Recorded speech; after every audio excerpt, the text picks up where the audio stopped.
우리는 하나님에 대한 생각, 하나님에 대한 인식을 바르게 할 필요가 있습니다. 이 바르게 한다는 제 표현 속에는 온전히 하나님의 뜻 가운데에 하나님이 우리에게 드러내 보이시고 나타내 보이시는 그 하나님만을 온전히 우리가 느끼고 생각한다는 것입니다. 우리가 하나님을 경험한다라고 말할 때 우리의 생각과 우리의 사고방식, 우리의 내가 갖고 있는 지식, 이것이 때로는 하나님을 가릴 때가 있습니다. 그러다 보면 정말 하나님을 하나님답게 섬기기보다는 하나님을 내 모습을 내가 생각하는, 내가 이해할 수 있는 인식의 범위 안에서 하나님을 바라보게 되는 경우가 있게 되는 것이죠. 그러다 보면 하나님을 정말 진정으로 하나님으로 생각하기보다는 내게 좋은 하나님, 내게 좋은 모습으로 비춰지기를 소망하는, 내가 기대하고 바라보는 그 하나님을 믿을 때가 많이 있다는 것이죠. 이것이 상당히 위험한 것이, 이런 모습으로 살다가 만약에 하나님이 자기가 기대한 하나님이 아닌, 우리가 소망하고 바라던 하나님이 아닌 다른 모습의 하나님이 내게 말씀을 하시거나 내게 어떤 감동을 주실 때에 그 하나님의 말씀에 불순종하거나 이건 하나님이 아니야 라고 생각할 경우가 많이 있을 수 있다는 것입니다. 그래서 여러분, 우리가 정말 내 관점, 내 이성, 내 지식을 내려놓는 것이 결단코 쉬운 일은 아닙니다.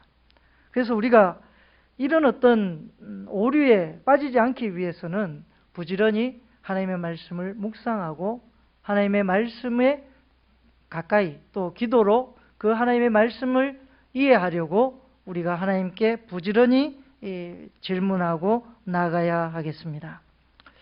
오늘 이제 성경에 지난 주일날 돌탕 1을 했는데요. 오늘은 돌탕 2를 하려고 합니다. 이제 맏아들을 집중해서 한번 보려고 하는데요. 우리는 흔히들 둘째 아들에 대해서는 잘 조명해 보기도 합니다만 이 맏아들에 대해서는 잘 보지 않을 때가 많이 있죠. 맏아들을 보면 맏아들이 이제 아버지께 불평합니다. 아버지께 뭐라고 불평하냐면 자기 동생이 돌아왔다는 소식을 듣고 자기 그 대문에 들어가는 것을 거부합니다. 그러면서 거부하는 이유가 뭐냐면 왜 이렇게 이 창녀들과 아버지의 재산을 절반 이상을 다 먹어버린 그 둘째 아들이 뭐가 잘났다고, 이 돌아왔을 때에 신분도 다 회복시켜 주시지만 떠들썩하게 주변 사람들을 다 모아다가 잔치를 베풀어 주고 있는 것입니다. 그런데 이제 큰아들의 이 불평을 보면 저 둘째 아들은 아버지의 재산을 다 탕진했는데도 불구하고 잔치를 베풀어 주는데 자기한테는 아무것도 해준 것이 없더라는 것입니다. 그렇게 막 불평불만을 하니까 아버지가 이 큰아들에게 와서 이제 들어가자고 얘기를 하면서 이렇게 얘기하죠. 야, 내 것이 다 네 건데 뭐가 그렇게 불만이고, 들어가자. 그러니까 아버지의 재산이 다 자기 거라고 얘기하니까 그제서야 이 첫째 아들이, 맏아들이 그 집으로 들어가게 되는 것입니다. 여러분, 어찌 보면 이 첫째 아들의 불평은 누구나 이런 어떤 부당함을 당하게 되면 그럴 수 있다고 생각되어지기도 합니다. 여러분 생각은 어떻습니까? 맏아들은 보세요. 아버지에게 별로 속 썩이는 일도 하지 않은 것 같아요. 맏아들은 아버지의 재산을 탕진하지도 않았습니다. 그런데 이 아버지의 재산을 탕진했던 자기 동생이 돌아왔다고 떠들썩하게 잔치를 베풀어주고 자기에게는 그거 하나 해주지 않고 이것이 너무나도 이 첫째 아들 입장에서는 억울하지 않겠습니까? 여러분들도 다 이제 형제지간에 자녀된 입장이 있었기 때문에 부모의 이런 어떤 부모의 입장에서는 차별이 아닐 수 있는데 자녀의 입장에서는 차별을 받는 듯한 느낌을 받는 경우가 있죠. 저도 참 어릴 때 차별을 많이 받은 것 같아요. 그런데 보면 대개 보면 이렇게 차별의 어떤 모습이 있는 것처럼 보여지기도 합니다. 그 옛날에 응답하라 1988이라는 그 드라마였나요? 거기에 보면 덕선이가 나오는데 덕선이가 자기 오빠, 언니, 입던 옷, 신발 이런 걸 다 물려받아요. 그러니까 그걸 늘 물려받다가 자기가 이제 완악해서 이제 부모님에게 화를 내는 장면이, 그 착한 덕선이가 화를 내는 장면이 있어요. 왜 나만 덕선이야? 언니도 이름이 세련되고 오빠도 이름이 세련됐는데 자기만 덕선이라는 거예요. 촌스러운 이름. 그것뿐만 아니라 다 동생이라고 막내라고 다 형들 오빠가 언니들이 쓰던 거 물려 입고 하니까 이게 부당하다는 거예요. 여러분 어떻게 생각하십니까? 이런 경험 다 있지 않습니까? 저는 많았습니다. 제 어릴 때 사진 중에 하나 보면 제가 초등학교 5학년이었는데 동생이랑 사진을 찍었는데요. 내복을 얻어 입었어요. 우리 집이 가난해서. 옆에 집에서 내복을 얻어 입었는데 한 5살, 6살짜리의 내복을 얻어 입었어요. 키가 작아서. 그런데 5살, 6살짜리 애 내복이 앞에가 뻥 뚫려 있는 거 있지 않습니까? 중요 부위가 뻥 뚫린 그 내복을 얻어 입었어요. 이 얘기는 제가 할까 말까 좀 고민을 했는데 이 내복을 입고 학교를 갔어요. 학교를 갔는데 그날따라 해필 제가 선생님이 체육 시간이라고 체육 시간에 저를 불러냈어요. 제가 이제 좀 운동을 잘했거든요. 어릴 때부터. 키는 작았지만. 그래서 저보고 선생님이 철봉에 다리 걸어 오르기를 해라고 저보고 이야기를 하는 겁니다. 근데 제가 그날따라 이 바지 지퍼가 열려 있었어요. 우리 동기들이 다 본 거죠. 중요한 부위를 노출하게 되었습니다. 그 충격이 이것도 편집해 주셔야 되는데 그 충격이 평생을 가더라고요. 진짜 그때 이후로 동네 누나들이 저한테 와서 늘 야, 너고 동기들 다 봤다던데 나도 좀 보여도 이 짓궂게 이렇게 이야기를 하는 겁니다. 그만큼 어릴 때 옆에 있는 옆집에 옷 얻어 입고 사서 입어본 기억이 거의 없어요. 그렇게 어떤 일들을 많이 겪다 보니까 참 가난이라는 것이 싫었고 참 힘들더라고요. 그때 이제 저도 덕선이의 심정이, 저는 덕선이의 그 이야기를 막 불평을 할 때 제 심정같이 느껴져서 제가 그때 많이 울었었거든요. 여러분 이렇게 자녀된 입장에서는 뭔가 좀 부모로부터 부당한 대접을 받는 것 같은 생각이 들 때가 있어요. 근데 이제 나중에 장성해서 보니까 참 내 부당하게 여겼던 그 내 철부지에 없었던 모습이 조금 부끄럽더라고요. 여러분 우리는 다 이렇게 자녀의 입장에서 부모를 다 이해할 수 없어요. 그렇지 않습니까? 부모는 또 자녀에게 잘해주고 싶지만 자녀의 요구대로 자녀가 원하는 대로 다 또 해줄 수가 없는 이런 어떤 상황이 있을 수 있습니다. 이렇게 놓고 볼 때 하나님이 과연 이 아버지가 우리 하나님이라고 한다면 하나님도 우리 모든 믿는 신자에게 불공평한 거 아닌가? 이 맏아들이 이 불평, 불만, 원만을 쏟아내는 것이 합당하지 않겠는가 하는 생각이 듭니다. 여러분 생각은 어떠십니까? 그런데도 불구하고 이 아들보다도 잃었던 그 아버지의 재산을 다 먹어버린 둘째 아들을, 이 첫째 아들의 동생을 아버지가 더 귀하게 여기는 것처럼 성경에 보여집니다. 여러분, 오늘 우리 성경에서 이야기하고 있는 핵심을 잘 이해하시면 좋겠습니다. 제가 지난번에도 이제 말씀을 드렸습니다만, 사실 여기에서 말하고자 하는 핵심은 아버지의 마음이에요. 아버지의 마음이 자녀에 대해서 어떠한가 하는 것입니다. 오늘 보면 아버지가 왜 둘째 아들을 더 귀하게 여기는가 하는 그 핵심을 마지막 절에 이야기하고 있습니다. 뭐라고 얘기하고 있냐면요, 이 내 동생은 죽었다가 살아났으며 내가 잃었다가 얻었기로 우리가 즐거워하고 기뻐하는 것이 마땅하다 하니라. 여러분, 이 대목에서 우리가 깊이 있게 생각해 보아야 하는 것은, 이 아들은 잃었다가 돌아온, 그러니까 돌아온 그 탕자였던 삶을 청산하고 돌아온 그 아들이 아버지에 대한 마음가짐을 볼 필요가 있습니다. 이 첫째 아들 좀 이따 얘기하고요. 둘째 아들이 아버지에 대한 마음가짐은 자기가 잘못을 저질렀다는 것을 철저히 회개합니다. 그리고 자신을 부인합니다. 아버지, 저는 이제 아버지의 아들로는 자기가 부족합니다. 그러니까 품꾼 중에 하나로 여겨주십시오. 이렇게 이야기하고 있어요.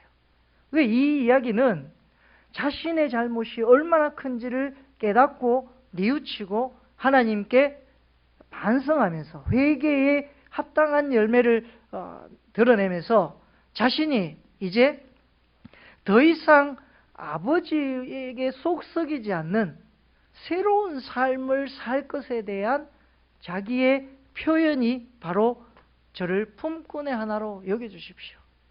아버지, 저는 이제 종처럼, 품꾼처럼 아버지를 위해서 열심히 살겠습니다 하는 그 마음이 이 아버지에게는 더 크게 와닿지 않겠습니까? 그런데 이 첫째 아들을 가만히 살펴보면요, 첫째 아들은 어디 있다가 동생이 왔다는 소식을 들었습니까? 어디에 있었죠?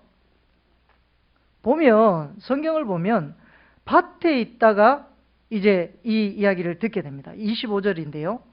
맏아들은 밭에 있다가 돌아와 집에 가까이 왔을 때에 풍악과 춤추는 소리를 듣고, 이렇게 이야기합니다. 여러분, 첫째 아들이 밭에 있었다는 이야기가 우리가 생각하기에는 그냥 쉽게 여길 수도 있습니다만, 이 아버지가 재산이 많은 거부입니다. 또 이 아들에게 재산의 절반을 주었어요. 100% 다 준 건지 담보해 주었는지 알 수 없지만, 아무튼 그 절반에 이 아들에게도, 둘째 아들에게도 주었으니까 첫째 아들에게도 주었겠죠. 그러면 그 많은 재산이 자기에게 돌아왔어요. 그런데 왜 밭에 가 있었을까요? 자기에게 많은 종들이 있고 그 밭에 종들이 알아서 나가서 일을 하고 할 텐데 자기가 굳이 밭에 나가서 할 일이 무엇이 있었을까? 성경에 자세하게 기록되어 있지 않습니다만 제가 추정하건대 이 아들은 자기가 받은 재산을 더 증식하기 위해서 밭에 나가서 관리 감독하고 이 더 많은 수확을 거둘 수 있도록 자기 재산을 최대한 불리기 위한 어떤 최선의 노력을 하지 않았을까 하는 것이 저의 추측입니다. 또 한 가지 이 추측은 이 아들이 재물에 대해서 굉장히 귀하게 여겼다는 것입니다. 왜냐하면 아버지는 보세요. 이 렘브란트의 그림에서 이 아버지의 눈이 먼 것처럼, 둘째 아들이 오매불망 오기만을 기다리면서 눈이 먼 것처럼 표현했다고 말씀드렸죠. 그 정도로 아버지가 생각하기에는 아버지의 인생에 있어서 가장 귀한 어떤 낙이라고 한다면 둘째 아들이 돌아오는 것이었습니다. 그런데 그 돈이 많던 아버지가 돈도 다 어찌 보면 필요 없는, 오직 자기 둘째 아들이 살아서 돌아오기만을 기다리는 그 아버지의 마음, 애타는 마음. 그래서 그 눈이 멀 정도로 애타하는 아버지를 이 맏아들이 보지 못했을까요? 이 맏아들이 아마도 아버지의 그 오매불만 기다리는 둘째 아들을 타령하는 그 이야기를 들었을 것입니다. 그럼에도 불구하고 이 첫째 아들은 밭에 가 있었는 거죠. 아버지의 눈먼 것, 아버지의 고통, 아버지의 어려움은 이 맏아들에게는 전혀 관심사가 아니었던 것입니다.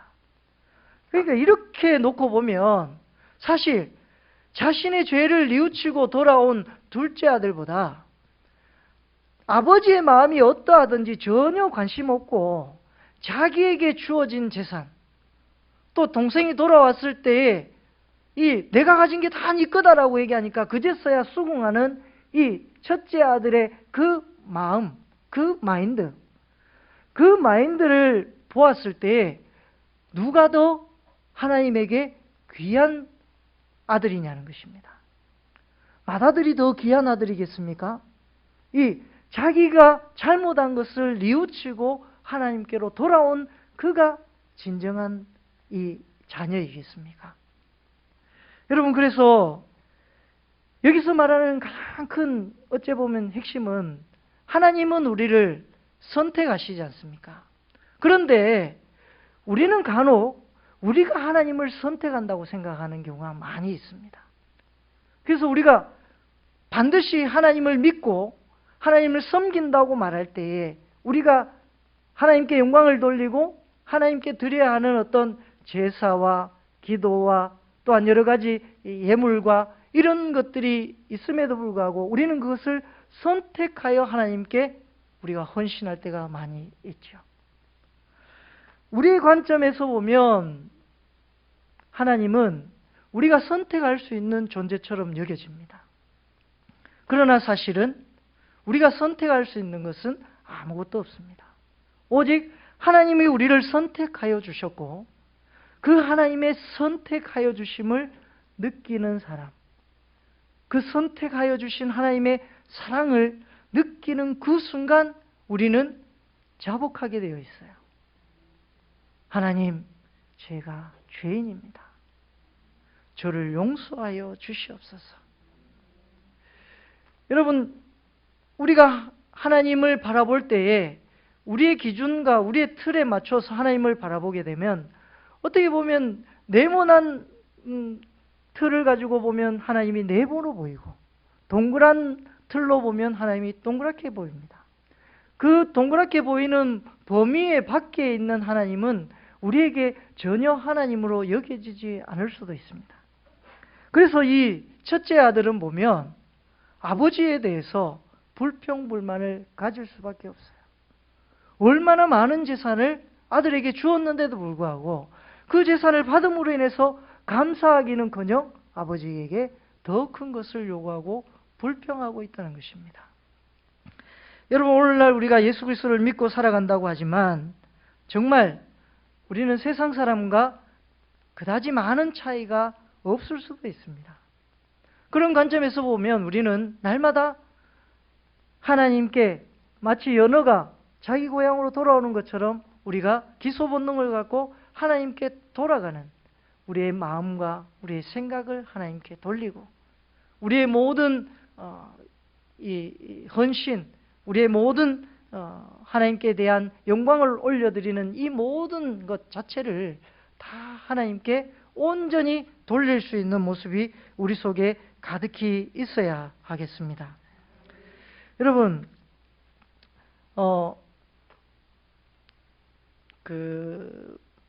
지금은 예전에는 예수님을 믿던 많은 사람들, 믿음의 선조들은 계시주의자라고 말할 수 있습니다.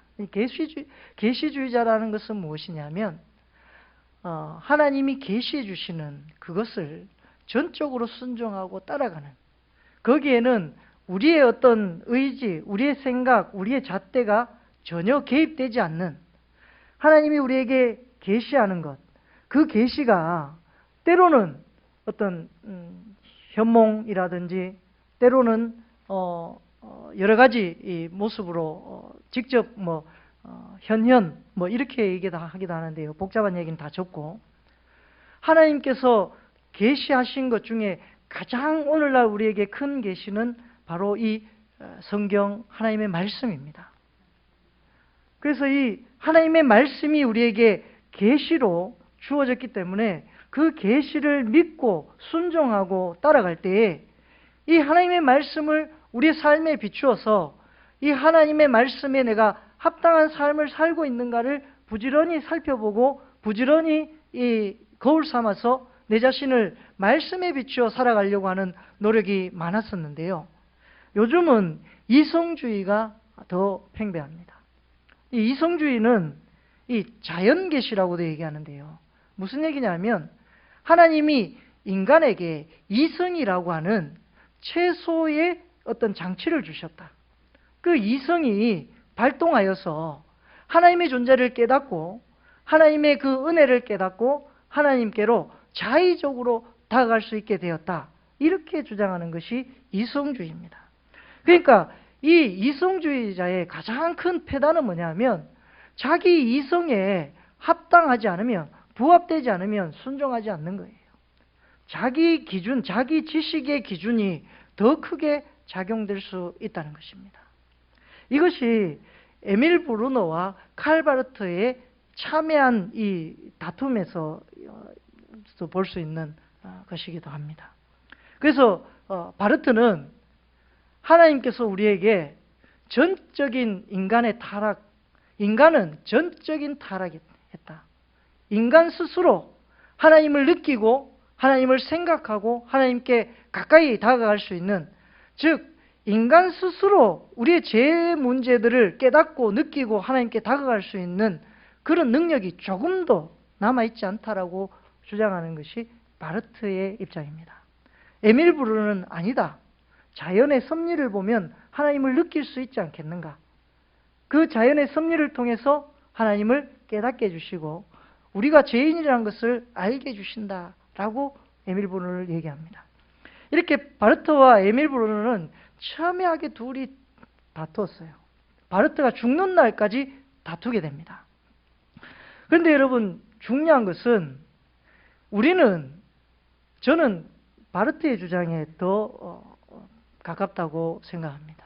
여러분, 하나님의 말씀은 전적인 우리에게 하나님의 전적인 선택이지 우리의 노력으로 하나님이 선택되어진 것은 1도 없다는 것입니다. 우리는 우리의 노력으로 무엇인가 좋은 것을 얻을 수 있고 하나님께서 주시는 구원을 얻은 것처럼 생각할 수 있는데요. 우리의 노력은 전혀 아무것도 영향을 주지 못합니다. 오직 하나님이 구원하시고자 하시는 그 구원의 계시, 구원의 섭리만이 하나님이 우리를 구원하실 수 있다는 것입니다.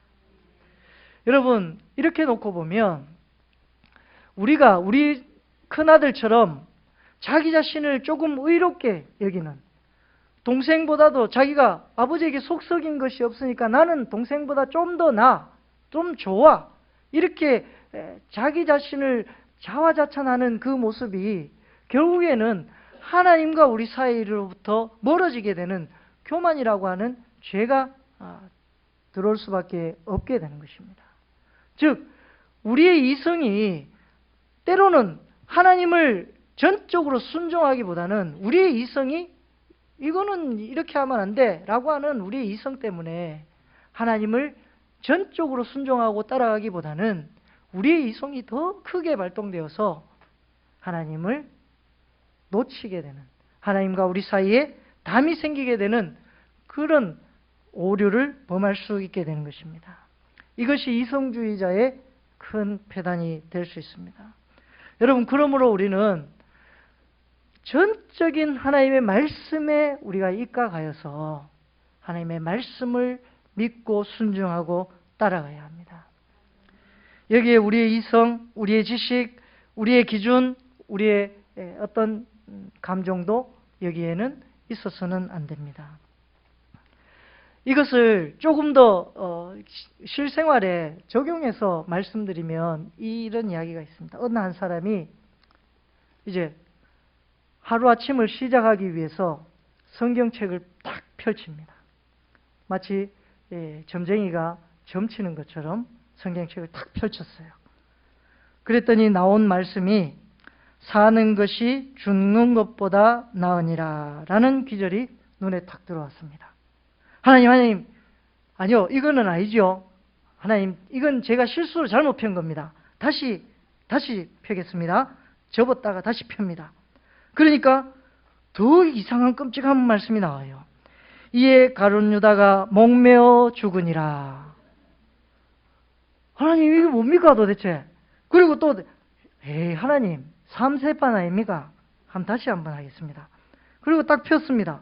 그랬더니 너도 가서 이와 같이 하라. 갈수록 태사입니다. 하나님, 주여, 이번엔 좋은 말씀을 주십시오. 그럼 내가 기쁜 마음으로 출근하겠습니다. 하고 덮었다 폈는데 어느 때까지 두 사이에서 머뭇하느냐. 여러분, 웃긴 이야기이기도 합니다만 우리는 하나님의 말씀을 마치 부적처럼 내게 어떤 큰 복을 주는 구절이 내게 큰 복을 주는 것처럼 생각해서 하나님 말씀을 내게 선택해서 내게 좋은 말씀만 선택적으로 요건 내한테 주시는 말씀이야. 그리고 좀 안 좋은 말씀은 이건 당신한테 주는 말씀이야. 라고 자기 배우자에게, 아들에게 그 모습을 증가하는 경우가 들어 있다는 것입니다.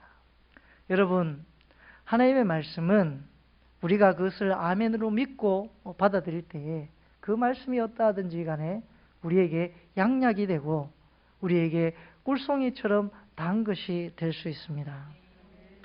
여러분, 그러므로 우리가 하나님의 말씀을 전적으로 순종하는 그런 신앙, 우리의 이성, 우리의 자각, 우리의 지성 이런 것들을 다 내려놓고 우리의 감성조차도 하나님 앞에 내려놓고 하나님이 우리에게 무엇을 요구하시는지 하나님의 그 계시, 하나님의 그 뜻, 의를 전적으로 믿고 따라가는 저와 여러분 되시기를 간절히 소망합니다. 기도드리겠습니다.